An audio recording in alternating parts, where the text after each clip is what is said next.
Hello everyone, I hope you all are good. Welcome to my channel Shifali Online Classes. This is Shifali Singh और मैं आज आप लोगों के लिए स्पेशली बोर्ड क्लास के स्टूडेंट्स के लिए लेकर आई हूँ लास्ट 1 मंथ की स्ट्रैटेजी। आप लोगों को पता है मई में आप लोगों के एग्जाम्स हैं, तो लास्ट 1 महीने के लिए मैं कुछ आपको अपनी तरफ से टिप्स देना चाहती हूँ। होपफुली ये आपके काम आएंगी। डर लग रहा है कि बोर्ड के एग्जाम्स हैं, स्पेशली 10th क्लास को, शायद ये वीडियो आपका डर भी कम कर सके और आपको थोड़ा रिलैक्सिंग मोड में भी डाल सके। ठीक है, तो सबसे पहले बात करते हैं कि आपको पता ही है ऑनलाइन लर्निंग की वजह से बोर्ड क्लास के स्टूडेंट्स के लिए कितना काम बढ़ गया है इस ईयर। तो यहीं से एक लाइन लेके चलते हैं और वो लाइन ये है कि चैलेंजेस को अपॉर्चुनिटीज में बदल कर रहेंगे, जो भी हो अपना 100% दे के रहेंगे। ठीक है, दोबारा बोलते हैं, चैलेंजेस को अपॉर्चुनिटीज में बदल कर रहेंगे, जो भी हो अपना 100% दे के रहेंगे। So all the best. सबसे पहले तो मैं अपनी तरफ से कुछ टिप्स देना चाहती हूँ, क्योंकि स्टूडेंट्स ऑब्वियसली परेशान हैं कि मई में उनके एग्जाम में, पहली बार हो रहा है कि मई में बोर्ड के एग्जाम्स हो रहे हैं।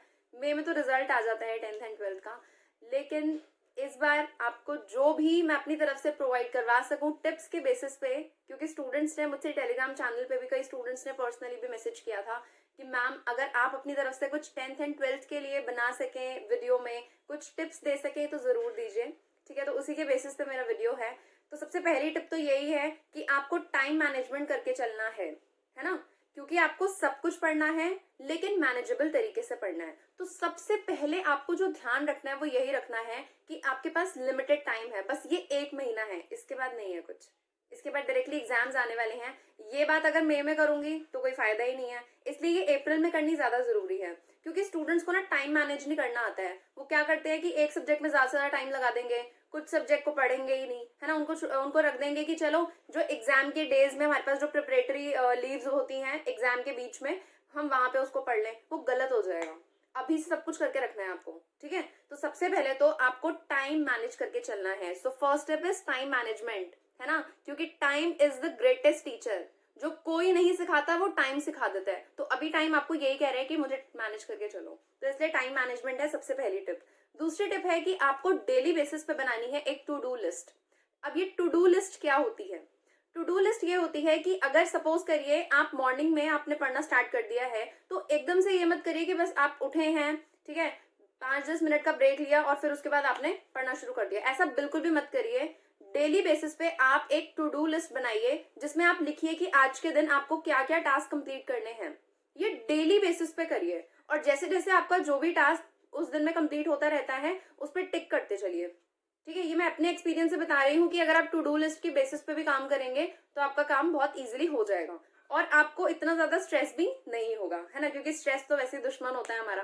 तो टू डू लिस्ट बनाना बहुत इंपॉर्टेंट है। सेकेंड टिप दे रही हूँ टू डू लिस्ट की। थर्ड टिप है कि आप अभी जो भी कंज्यूम कर रहे हैं ना, आपको ये पता है कि आप अभी जो भी कंज्यूम कर रहे हैं वो आपकी प्रिपरेशन में दिखेगी। सो अगर मैं इसको नॉर्मल बताऊं आपको, तो this is what you are consuming right now, it will reflect in your preparation. ठीक है, तो आप अभी जो भी कंज्यूम करेंगे, कंज्यूम करने का मतलब ये है आप दूसरों से अभी क्या बात कर रहे हैं। अगर आप पॉजिटिव बातें करेंगे तो आपकी प्रिपरेशन में पॉजिटिविटी आएगी। अगर आप अपने घर में काफी अच्छे एनवायरमेंट में पढ़ेंगे तो वो आपकी प्रिपरेशन में दिखेगी। अगर आप हमेशा स्ट्रेसफुल रहेंगे, टेंशन लेते रहेंगे, तो वो आपकी प्रिपरेशन में दिखेगी। आपको डिसाइड करना है कि आप किस तरीके से अपनी एग्जाम की प्रिपरेशन करना चाहते हैं, है ना। बोलते हैं ना, जो आपने बोया है वही आपको काटना है। तो अच्छी पॉजिटिविटी ही आप वहां पर, ठीक है, सो करो, सो दैट आप रीप जब करो तो उस टाइम पे क्या होना चाहिए, आपको एक अच्छा सा फ्रूटफुल रिजल्ट मिले। ओके, नेक्स्ट हमारे पास आती है जो मेरी इंपॉर्टेंट और सबसे फेवरेट लाइन है, आप लोगों को पता होगा, स्टे मोटिवेटेड, है ना। तो स्टे मोटिवेटेड में आप ये बोल सकते हो कि आपको कंपटीशन, सबसे पहले ना बोर्ड क्लास के स्टूडेंट के अंदर ये बड़ी आदत होती है कि भाई मुझे ना अपनी क्लास में वो उस एक बच्चे से जो हमेशा फर्स्ट आता है या हमेशा जो सेकंड बच्चा आता है ना, वो उस बच्चे से मुझे कंपटीशन करना है। ये गलत है। देखिए, दिस इज क्रॉस, ये बिल्कुल गलत है। तो आपको ये नहीं करना है। आपको क्या करना है, आप हैं अपना कंपटीशन। अगर मेरी बात करें तो मैं अपना खुद का कंपटीशन हूं। मैंने कल क्या सीखा था, अगर मैं आज उससे कुछ एक्स्ट्रा, कुछ नया सीख रही हूं तो दैट मीन्स मैं अपने आप को कंप्लीट कर रही हूँ। आपको भी ऐसा ही करना है। वो जो टू डू लिस्ट बनाई है ना, वो इसी बेसिस पे बनाई है। पहले दिन जब आप टू डू लिस्ट बनाएंगे ना, कुछ स्टूडेंट्स अभी भी बना रहे होंगे, लेकिन अभी तक अगर नहीं बनाई है तो बनाकर देखना। जिस दिन आप पहले दिन बनाएंगे ना, जरूरी नहीं है सारे टास्क कंप्लीट होंगे, लेकिन एक माइंड में रहेगा कि नहीं मेरे ये वाले टास्क रह गए हैं, तो वो वाले टास्क जो नहीं कंप्लीट हो पाए एक दिन में, उसको नेक्स्ट डे के लिए रखो। लेकिन ऐसा मत करना कि आप उसको आगे बढ़ाते जा रहे हो। आपको अपने आप को इम्प्रूव करना है, आपको टाइम मैनेज करना है, आपको अपना स्पीड टेस्ट लेना है कि आप कितनी स्पीड से कितनी अच्छे से रिविजन कर सकते हो। पूरे साल पढ़ाई की है तो इतना तो कर ही लोगे आप लोग, है ना। नेक्स्ट, फिफ्थ टिप मेरे हिसाब से ये है कि मार्क्स की चिंता मत करो प्लीज। अपने कंसेप्चुअल जो भी चीजें हैं ना, उन पे फोकस करिए। मार्क्स की चिंता मत करो। जैसे बहुत सारे लोग होते हैं, वो बोलेंगे कि आप ये वाले टिप्स अपना लो, 10 दिन के लिए आपको 95% मिल जाएंगे, आपको 99% मिल जाएंगे, 90+ मिल जाएंगे। मैं वो वीडियो नहीं लेकर आई हूँ प्लीज, क्योंकि ऑब्वियसली मुझे इन चीज़ों पे खुद ही बिलीव नहीं होता है कि जिस बच्चे ने पूरे साल पढ़ाई की है, मैं 10 दिन में आके उसको ये बोल दूँ कि बेटा ये 10-10 चीज़ें कर ले और तेरे ना 95% आ जाएंगे, तेरे ना 90% आ जाएंगे। वो रहने दीजिए, ठीक है। वो वीडियो मैं नहीं लेकर आई हूँ। मैं कह रही हूँ मार्क्स की चिंता मत करो। अगर आपका बेस स्ट्रांग है, अगर आपके कंसेप्ट स्ट्रांग है, तो आपके मार्क्स वैसे भी अच्छे आ जाएंगे। आपने अपने लिए टारगेट सेट किया होगा ना, तो जब टू डू लिस्ट बनाओगे ना, उसके ऊपर सबसे ऊपर अपना टारगेट लिखना कि आप क्या चाहते हो। और आपको पता है कि टारगेट अच्छे से अच्छा ही होना चाहिए, टारगेट बड़ा होना चाहिए, क्योंकि अगर टारगेट बड़ा होगा तो उस केस में आपकी जो प्रिपरेशन होगी वो भी आप उसके अकॉर्डिंग ही करोगे। छोटा टारगेट लेके चलोगे तो बेकार है। लेकिन टारगेट डेली बेसिस पे बनाइए, ठीक है ना। टारगेट डेली बेसिस पे बनाइए। दूसरी चीज ये भी है कि हम अपनी लाइफ के किसी भी पॉइंट पे होते हैं ना, जैसे कुछ स्टूडेंट्स होंगे जो अभी सोचेंगे मेरा इतना सारा रहता है, मेरा ये नहीं हुआ है, टेंशन एक अलग होती है। मतलब 12th के स्टूडेंट्स फिर भी थोड़े चिल होंगे अभी, बट 10th के स्टूडेंट्स को एक अलग टेंशन होती है, क्योंकि पहली बार बोर्ड दे रहे होते हैं, तो इतनी टेंशन लेने वाली कोई बात नहीं है, हो जाएगा, ठीक है ना। आप लोगों ने अगर पढ़ाई की है, अगर आप इस मंथ में टाइम मैनेज करके चल रहे हैं, टू डू लिस्ट बना रहे हैं, वो सारी चीजें कर रहे हैं जो आपके लिए जरूरी हैं, तो बहुत अच्छे तरीके से आपकी सारी चीजें हो जाएंगी। ज्यादा टेंशन मत लीजिए, ठीक है। तो मेरी एक छोटी सी बात ये समझ लो कि अगर अभी तक आपने अपने रिविजन को ठीक बेसिस पे नहीं कर रहे हो आप, तो ये सोचो कि हम अपने लाइफ के किसी भी पॉइंट पे होते हैं ना, वी कैन अचीव एनीथिंग अगर हमारी मर्जी है तो, है ना। हमारी मर्जी होती है तो हम हर काम करते हैं। हमारी लाइफ में कुछ ना कुछ चीजें ऐसी होती हैं कि नहीं, हमें वो चीजें करनी ही है। जैसे मुझे अगर 1 घंटा टीवी देखना, मुझे देखना ही है, तो आप जब ऐसी जिद करते हो तो वही जिद आपको अपने टारगेट्स में लेकर आनी है, ठीक है ना। तो ये मत सोचो कि अभी भी बहुत देर हो गई है, कुछ देर नहीं हुई है, अभी भी टाइम है। रिविजन शुरू कर दो। और रिविजन कैसे करनी है? टाइमली करनी है, स्पीड टेस्ट के बेसिस पे करनी है। नेक्स्ट, अगर मैं 6th पॉइंट की बात करूं, यहाँ पे भी मोस्ट ऑफ द स्टूडेंट्स की मिस्टेक होगी। जैसे practical subjects need more practice, आपको पता ही है ना। बट ये नहीं है कि सारा दिन आप प्रैक्टिकल सब्जेक्ट ही करते रहो। मतलब कुछ बच्चे होते हैं उनको मैथ्स बड़ा पसंद होता है, वो सारा दिन मैथ्स करते रहेंगे, ठीक है, सारा दिन साइंस के न्यूमेरिकल्स करते रहेंगे। मैं 10th की अगर मैं बात करूं तो लेकिन उनको ऐसा बिल्कुल भी नहीं करना है। आपको अपना टाइम मैनेज करना है, अपना टाइम टेबल खुद बनाओ। मुझे काफी स्टूडेंट्स ने टेलीग्राम पे भी मैसेज करके ये कहा, ठीक है, जो चैनल है वहां पे भी उन लोगों ने ये मुझे कहा था काफी टाइम पहले कि मैम आप प्लीज कोई टाइम टेबल के बेसिस पे वीडियो बना दो। देखिए मैं नहीं बना सकती हूँ, सीधी सी बात है। वो इसलिए क्योंकि मैं जो टाइम टेबल बनाऊंगी ना, वो मैं अपने अकॉर्डिंग बनाऊंगी। आपकी पढ़ने की क्या स्पीड है, आपका सब्जेक्ट कौन सा वीक है, आपका सब्जेक्ट कौन सा स्ट्रांग है, ये टाइम टेबल आप ही बनाइए। आप किसी से कुछ भी मत बोलिए कि मेरा आप टाइम टेबल बना के दे दो। बच्चे होते हैं ना जो बोलते हैं कि नहीं मैम आप मेरा टाइम टेबल बना के दे दो, इसके बेसिस पे मैं काम करूंगा। नहीं, प्लीज ये मत करो। कोई दूसरा नहीं बना सकता आपका टाइम टेबल, आपको खुद ही अपना टाइम टेबल सेट करना पड़ेगा, ठीक है। और जिन बच्चों को 8 से 9 घंटे सोने की आदत है, उनके लिए भी एक छोटी सी बात बता दूं कि अब सिर्फ और सिर्फ आप 5 to 6 आवर्स के लिए सोइए, उससे ज्यादा आप मत सोइए। सिर्फ 5 से 6 घंटे के लिए आपको सोना है, उससे ज्यादा बिल्कुल भी नहीं। 5 से 6 घंटे की नींद भी वो रात की नींद होनी चाहिए। कुछ बच्चे होते हैं रात को बैठे बैठे पढ़ेंगे और फिर सुबह सोते हैं, वो बिल्कुल गलत होता है, वो मत करिए, ठीक है। तो आपको क्या करना है, रात की जो नींद होती है, मतलब 12 से 5 बजे की या 12 से 6 बजे की, वैसे तो 12 से 5 इज द ग्रेट टाइम, तो वो 12 से 5 बजे आप सोइए और उसके बाद मॉर्निंग में उठ के आप पढ़ाई शुरू करिए। और पढ़ाई शुरू करने से भी पहले आप एक टू डू लिस्ट बनाइए डेली बेसिस पे, और उसे देखिए भी कि आपने क्या इसके बेसिस पे आज सारा काम किया है, और उस टू डू लिस्ट के बेसिस पे आप अपना टाइम टेबल सेट करिए। ऐसा नहीं है कि जो टाइम टेबल आप अभी आज का बना रहे हो सकता है वो कल आप किसी वजह से चेंज कर दो। मतलब आज अगर किसी बच्चे ने मैथ ज्यादा कर ली है तो हो सकता है कि कल वो अपनी सोशल स्टडीज ज्यादा करे, in case of 10th class, है ना। बाकी 12th के स्टूडेंट्स को मेरे ख्याल से इतना प्रॉब्लम नहीं होनी चाहिए। स्पेशली वीडियो 10th के लिए ही है, ठीक है। ट्वेल्थ भी इस चीज को फॉलो कर सकती है, बट उन्होंने अपनी 10th में जरूर इन चीजों को फॉलो किया होगा। नहीं फॉलो किया था तो भाई अब कर लो, क्योंकि ट्वेल्थ भी इंपॉर्टेंट है, क्योंकि आपकी लास्ट स्कूल क्लास है ये, है ना। इसके बाद तो आप सीधा कॉलेज में होंगे। तो 10th के लिए स्पेशली मैं बोल रही हूँ कि प्रैक्टिकल सब्जेक्ट्स को ज्यादा प्रैक्टिस की जरूरत होती है, लेकिन इसका मतलब ये नहीं है कि थियरी सब्जेक्ट ऐसे ही चले जाएंगे। थियरी सब्जेक्ट्स में कंसंट्रेशन की जरूरत होती है, आपको डेली बेसिस पे रिवाइज करना पड़ेगा। और एक गलती जो 10th के स्टूडेंट्स के लिए अगर मैं बताऊं, वो मैथ्स के केस में क्या करते हैं, कुछ स्टूडेंट्स होते हैं, जैसे ये रजिस्टर है, वो क्या करेंगे, उन्होंने पहले का कोई सब्जेक्ट मतलब उन्होंने पहले के कोई क्वेश्चंस करे होंगे ना, तो व्हाट दे डू, वो यहाँ से क्वेश्चन अपनी बुक खोलेंगे, ठीक है, वो देखेंगे अच्छा ये वाला क्वेश्चन है, ये वाले आंसर्स हैं, ओके, देख देख के प्रैक्टिस करते हैं। ये सबसे गलत आदत है। ये किसने कहा है आपको कि मैथ्स की प्रैक्टिस आप देख देख के करिए? अरे अगर आप मैथ्स की प्रैक्टिस देख देख के कर रहे हैं कि अच्छा ठीक है, वो भी प्रैक्टिस नहीं, मतलब उनके लिए वो प्रैक्टिस होती है, लेकिन वो एक्चुअली प्रैक्टिस नहीं हो रही है, आप अपने आप को धोखा दे रहे हो। ये मत करो। आपको क्या करना है, जो भी आप बुक या फिर जो भी आप क्वेश्चन कर रहे हैं, चाहे आप उस क्वेश्चन को 10 बार पहले कर चुके हैं, लेकिन अगर आप उसे दोबारा कर रहे हैं तो प्रीवियस कॉपी उठाकर मत देखो प्लीज, या आप अपने साथ गलत कर रहे हो, है ना। क्योंकि बोर्ड में वैसे भी आप लोगों को पता नहीं है कि किस तरीके के क्वेश्चंस आने हैं, क्या आना है क्या नहीं आना है। दूसरी चीज ये भी है कि मैं आपको ये नहीं बताने आई हूँ किस तरीके के क्वेश्चंस आएंगे। ऑब्वियसली मैं कौन होती हूँ ये बताने वाली।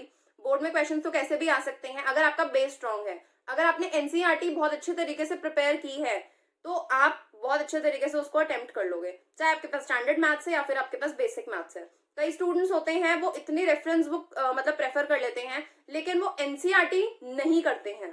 काफी स्टूडेंट्स हैं ऐसे, हो सकता है आप में से भी बहुत सारे स्टूडेंट्स ऐसे हो जो एनसीईआरटी को छोड़ देंगे, वो बोलेंगे एनसीईआरटी कौन करता है, छोड़ो छोड़ो, एनसीईआरटी तो बस स्कूल में करवाते हैं। नहीं, वही तो बेस है आपका।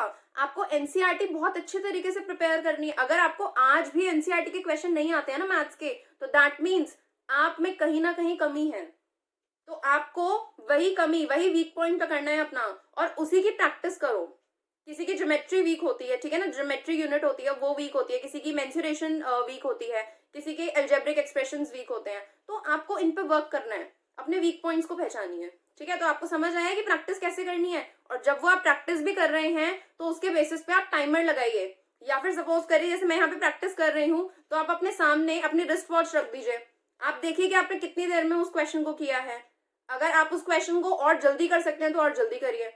और एक इंपॉर्टेंट चीज, अगर आपका मैथ्स का पेपर, मैं मैथ्स के लिए स्पेशली अगर टिप दूं, तो अगर आपका मैथ्स का पेपर 3 घंटे का है, 3 घंटे में मत कंप्लीट करके 2.5 घंटे में कंप्लीट करने की उसको ट्राई करो, क्योंकि जरूरी नहीं है कि हर क्वेश्चन आपके हाथ से किया हुआ आएगा मैथ्स के एग्जाम में।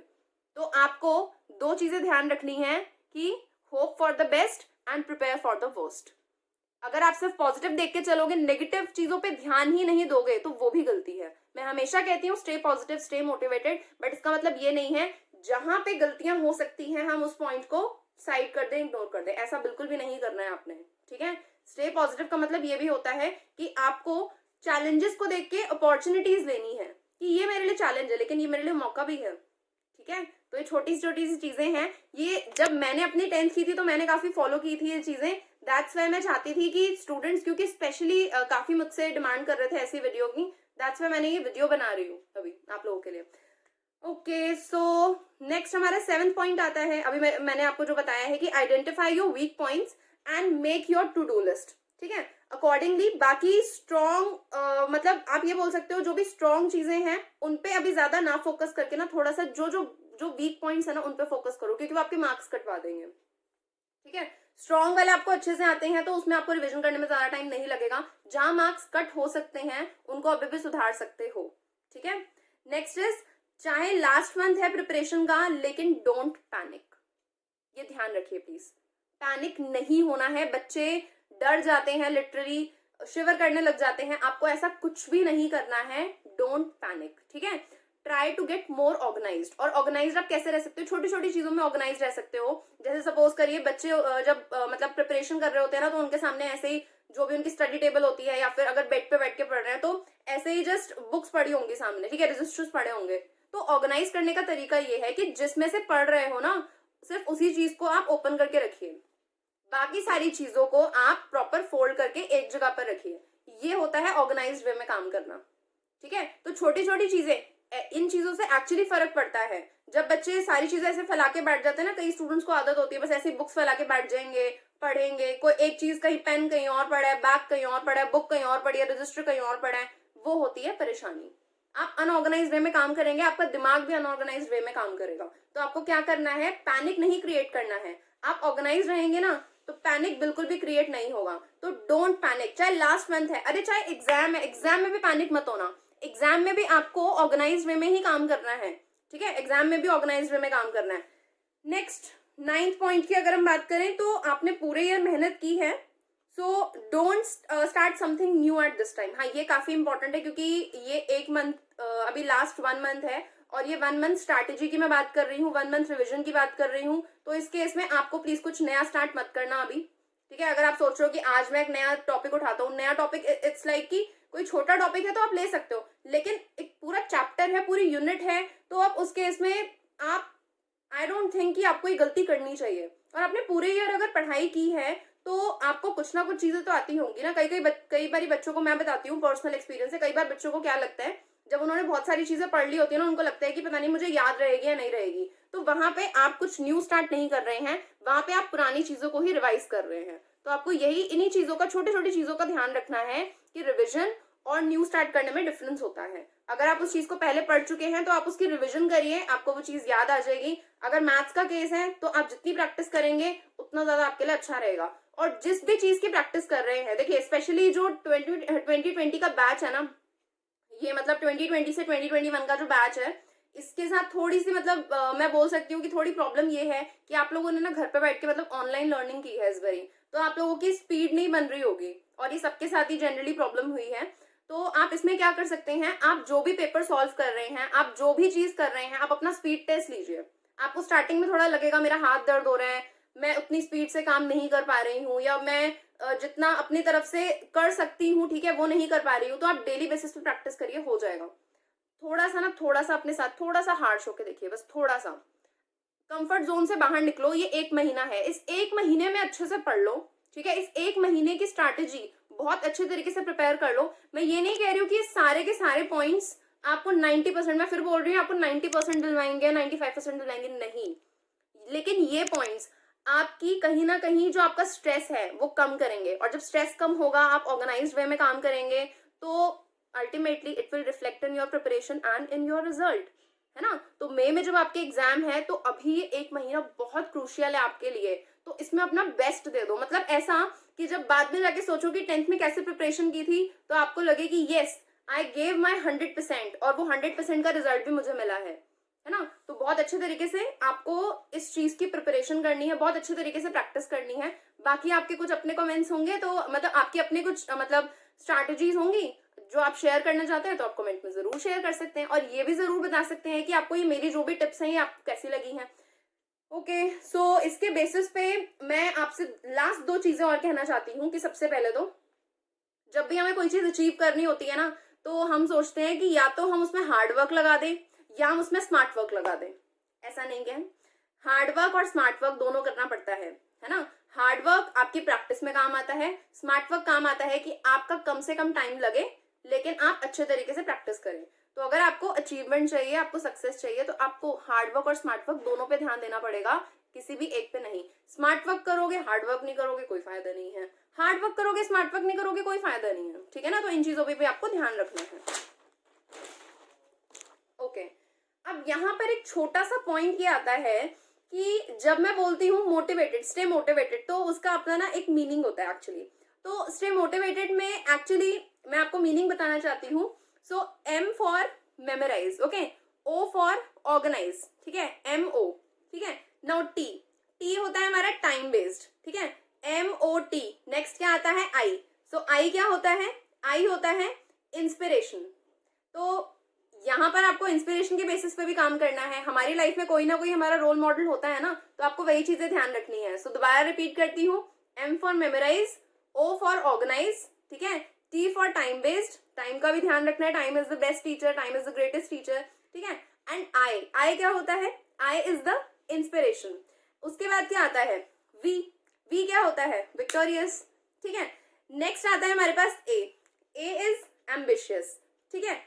तो यहाँ पर आपको ध्यान रखना है MOTIVA और उसके बाद क्या आता है TED। तो यहाँ पर T का मतलब होता है टैक्टफुल। तो टैक्टफुल का मतलब आपको पता होगा कि जब आपके सामने बड़ी सारी डिफिकल्टीज आती हैं तो आप कैसे उनसे जीत जाते हैं, तो टैक्टफुली भी काम करना है, ठीक है। ई का मतलब होता है एनकरेज। तो हमेशा आपको अपने आप को एनकरेज करके चलना है। सेल्फ एनकरेजमेंट सबसे अच्छी एनकरेजमेंट होती है जो आपको अपने आप से होती है ना। आप अपने आप को एनकरेज करते रहिए। बोलते हैं ना कि मतलब आप ये बोल सकते हो, यू कैन डू इट। तो जब यू कैन डू इट आप बोलते हो या फिर आई कैन डू इट बोलते हो तो अपने आप में ही एक बड़ी अच्छी एनकरेजमेंट हमारे पास आती है, ठीक है। और लास्ट में डी इज डिटरमाइंड। तो जब आपने सोच ही लिया है तो आप अचीव कर लेंगे, ठीक है। तो मोटिवेटेड रहना है आपको, मोटिवेटेड तरीके से काम भी करना है और अपना बेस्ट दीजिए। ये लास्ट 1 मंथ है, इसमें मतलब ऐसी प्रैक्टिस कर लो कि आपको लाइफ टाइम याद रहे कि बहुत अच्छे तरीके से 10th की प्रिपरेशन की थी। क्या हो गया फिर अगर ऑनलाइन लर्निंग की थी, हम किसी से कम नहीं है, ठीक है। तो ये छोटी छोटी चीजें जिसका आपको ध्यान रखना है। अब यहाँ पर आपको करना क्या है, एक छोटा सा काम दे रही हूँ। कमेंट सेक्शन में कुछ पॉजिटिव लिख जाना, ठीक है। पॉजिटिव लिख जाना, कमेंट सेक्शन में पॉजिटिव लिख के जाओगे तो आपके अंदर भी कुछ पॉजिटिविटी ही आएगी। कुछ अच्छा लिख के जाना, कोई स्ट्रैटेजी अगर आप अपने आप से शेयर करना चाहते हैं आप अपने आप से शेयर कर सकते हैं। अगर लिए आप नीचे के डिस्क्रिप्शन बॉक्स में चेक कर सकते हैं, ठीक है। वीडियो के नीचे डिस्क्रिप्शन बॉक्स में आप चेक कर लीजिए, वहाँ पे टेलीग्राम चैनल का लिंक है। अगर आप वहाँ पे आके मुझे कुछ अपनी तरफ से सजेशंस देना चाहते हैं वीडियो के लिए, आप वो भी दे सकते हैं। अदरवाइज आप कमेंट्स में भी दे सकते हैं। Okay, so all the best all of you जो भी ये वीडियो देख रहे हैं 10th के 12th के स्टूडेंट्स, ठीक है। और अगर आपको ये वीडियो अच्छी लगी है तो अपने फ्रेंड्स के साथ भी इस वीडियो को शेयर कर देना। उनके लिए भी लास्ट 1 मंथ स्ट्रैटेजी उनको पता चल जाएगी। अगर किसी की हेल्प होनी हुई तो हेल्प हो जाएगी। ओके, सो मिलते हैं नेक्स्ट वीडियो में एक न्यू इन्फॉर्मेशन के साथ, एक न्यू मोटिवेशन के साथ। तब तक के लिए stay motivated, stay safe, all the best, keep watching my channel and bye.